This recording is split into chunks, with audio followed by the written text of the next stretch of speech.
nitamrudisha. Yaani mtoto amezidi kunipagawisha.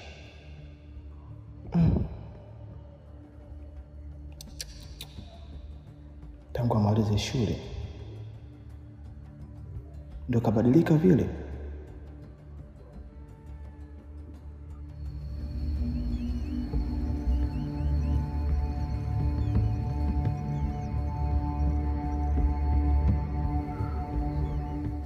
Mbona umeniita usiku sana?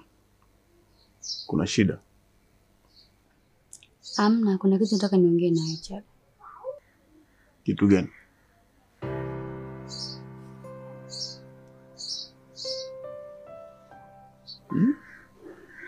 Una njaa? Sio hivyo bwana. Mimi mwanzo nimepima leo nimejikuta nina mimba.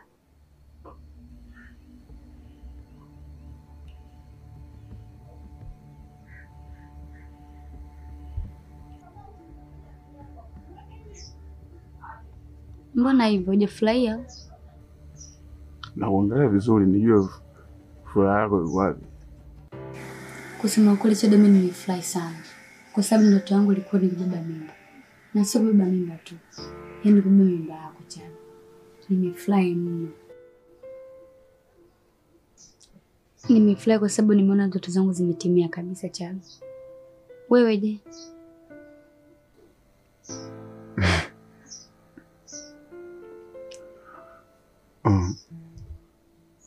Kuna baadhi ya hadithi hazina mwisho.